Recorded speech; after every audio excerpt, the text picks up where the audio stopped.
Hadirin kajinga kendua jongki Menteri Kesorkar Assam at Meghalaya mentakasngi ha State Guest House Koina Dhora Guwahati lami kajing kermen banwan rabyang ya kajing suk bat kajing yat kajing yeng ha pedeng kinongnya kali jongkini ki arjelah. Hakini kajinga kendua nakalyang kajala Meghalaya lami khmat usumbut Menteri Rangba ke Meghalaya usnya balang dhar kat bana kalyang Kesorkar Assam lami khmat Menteri Atul Bora. Kini ki Arno yalam kilaya kran halor kimat ban penbet ye kilat klenti banwan rabiang dia kajing syong suk.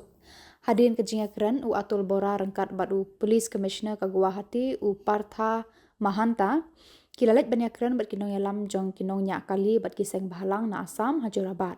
Hakani kajing kran lapen sngau thu ya kinong yakhi ba Kesorkar Meghalaya kalapen pau ya kajing kloy ban siu ya ki bai lut ksan joki kali kuntup ru ya ki bai pelut ya ki breu ki balaman saw. Kesorkar Meghalaya kalapan paru ya kajing tumu bantung dekat Special Investigation Team SIT. Nakaliang kinong ya ki bala syong jing ya ki Hajurabat kila raya bansang ya shipor ya kajing ya ki jongki hadian kajing ya kran bat kinong ya lam Kesorkar Assam. Ndrei kila maham ru balada Kesorkar Meghalaya kam pentre kam ya kajing kular bala ai kam tam hakabaya day bat kajing siu ya ki bai lut ksan bat ki wei kajing dawa kin sa sedang biang ya kajing ya ki.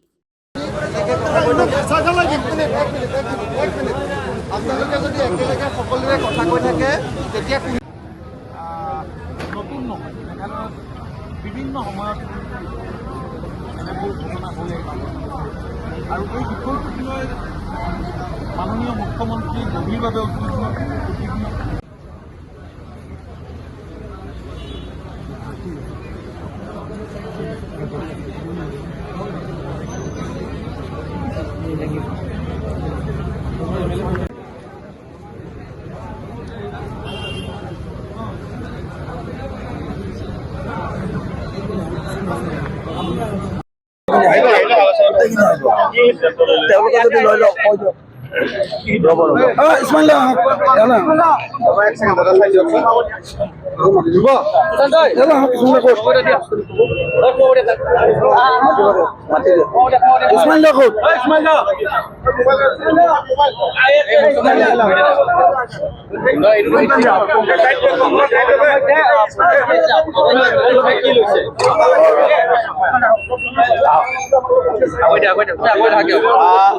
আজি যেহেতু মন্ত্ৰী আহিলে আপোনালোকৰ সৈতেও আলোচনা কৰিলে দুইখন ৰাজ্যৰ মন্ত্ৰী পৰ্যায়ত আলোচনা হল কইনা ধৰাটো বৰ্তমান আপোনালোকক যিহেতু প্ৰতিবাদটো উঠাই ল'বলৈ দিছে আৰু আপোনালোকৰ সৈতে কথা পাতিছে আপোনালোকে কি সিদ্ধান্ত লৈছে আমাৰ গোটেই প্ৰতিবাদটোৰ মূল উদ্দেশ্য আছিলে যে আমি ভৱিষ্যতলৈকে যাতে মেঘালয়ত আমাৰ এজনো চালকে আৰু পিটন খাবলগীয়া নহয় মানসিকভাৱে বা শাৰীৰিকভাৱে অপদস্থ হ'বলগীয়া নহয় আমাৰ গাড়ীসমূহ যাতে মেঘালয়ত ক্ষতিসাধন হ'বলগীয়া নহয় আমি তাত যাতে এটা সন্মানপূৰ্বক ব্যৱস্থাৰে যাতে আমি সেৱা আগবঢ়াব পাৰোঁ এই কথা বতৰাখিনি আমি মূল দাবীটো ৰাখিছিলোঁ আৰু আজি সন্মানীয় অতুল বৰা ডাঙৰীয়াই মন্ত্ৰী অতুল বৰা ডাঙৰীয়াই ইতিমধ্যে ৰাজহুৱাকৈ কৈছে আপোনালোকৰ সন্মুখত যে মেঘালয় চৰকাৰে এইটো লিখিত হিচাপে গভৰ্ণমেণ্টক প্ৰতিশ্ৰুতি দিছে এইটো আমাৰ প্ৰথম সফলতা দ্বিতীয় কথাটো আমাৰ আছিলে যে যিসকল আমাৰ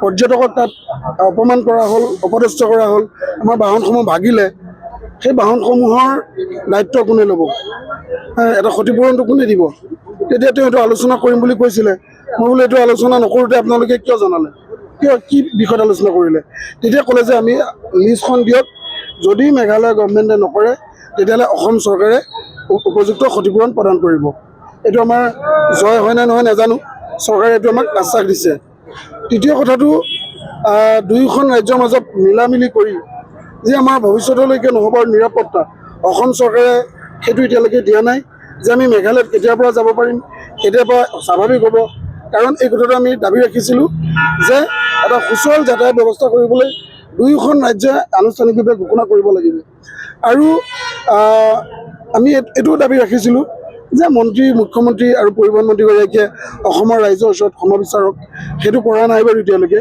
কিন্তু বাকী আমি দুটা দাবীত সন্তুষ্ট হৈছোঁ গতিকে ৰাইজৰ বিভিন্নজনে আমাক পৰামৰ্শ আগবঢ়াইছে যিহেতু আমি সকলো খাটি খোৱা চালক আমি গাড়ী EMI দিব লাগে বিভিন্ন ধৰণে আমাৰ গুৱাহাটীত খৰচ আছে গতিকে প্ৰতিবাদটো দীঘলীয়া হৈ গৈ থাকিলে সহায়টো আমাৰ কাৰণে অসম্ভৱ। আমি মেঘালয়ক ক্ষতি কৰাৰ উদ্দেশ্যেৰে প্ৰতিবাদ কৰা নাই, তেওঁলোকক বুজাবৰ কাৰণেহে প্ৰতিবাদ সাব্যস্ত কৰিছোঁ। তেওঁলোকে আমাৰ গাড়ী ভাগিছে, আগতেও ভাগিছে, আমি এতিয়ালৈকেও ধৈৰ্য ধৰিছোঁ, আমি গাড়ী ভাগা চিগা কৰা নাই। চৰকাৰৰ ওপৰত শেষ ভৰসা কৰিছোঁ। আগতেও চৰকাৰে প্ৰতিশ্ৰুতি দিছিলে, প্ৰতিশ্ৰুতি ৰাখিব পৰা নাই। এইবাৰ চাওঁ, সামূহিকভাৱে আজিৰ কাৰণে আমি স্থগিত ৰাখিছোঁ। যিহেতু এই সংগ্ৰামখনত বিভিন্ন দল সংগঠনে আমাক সহযোগিতা আগবঢ়াইছে, তেওঁলোকে নিজে এই দিনটো আমাৰ লগত আছে। তেওঁলোকৰ লগত পৰামৰ্শ কৰি চৰকাৰৰ লগত যদি যিমান সম্ভৱ হয় এখন মিটিং কৰি তেওঁলোকৰ এই দাবীসমূহ লিখিত ৰূপত আমি আনিব পাৰিলে এই প্ৰতিবাদখন স্থগিত কৰিম। আৰু যদি এইসমূহ সম্ভৱ নহয় তেতিয়াহ'লে পৰৱৰ্তী সময়ত অসমবাসীৰ ৰাইজৰ সহযোগত ৰাইজে যি সিদ্ধান্ত আগবঢ়াব সেই সিদ্ধান্তৰ মতে আগুৱাই যোৱা হ'ব।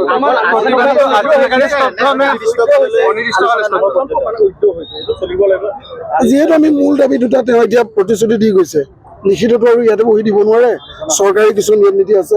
গতিকে লিখিত প্ৰতিশ্ৰুতিটো আমাৰ এখন তেওঁলোকে SIT গঠন কৰিম বুলি কৈছে, SIT তেওঁলোকে দিব, সেইটো দিয়াৰ পিছত আমি নিশ্চিন্ত হৈ থাকিম। নাই, আজিৰ পৰা আন্দোলনটো আমি স্থগিত ৰাখিছোঁ। SIT কমিটিখন গঠন কৰক, তাৰ পাছত যদি চৰকাৰে প্ৰবঞ্চনা কৰে তেতিয়াহ'লে বলপূৰ্বক হ'ব। SIT ইতিমধ্যে গঠন কৰিছোঁ বুলি কৈছে, আপোনালোকৰ সন্মুখতে জনাইছে। মানে SIT টিম গঠন কৰালৈকে আন্দোলন স্থগিত ৰাখিছে। হয়, SIT বাকী মই ক'লো নহয়, সেই বস্তুটো সেই সিদ্ধান্তটো দুয়োখন চৰকাৰে মিলিহে দিব। আজি এইটো প্ৰাৰম্ভিক আলোচনা হৈছে, প্ৰথমখন আলোচনা হৈছে, কিন্তু আলোচনা কৰাৰ পৰিৱেশ এটা আমিও দিব লাগিব।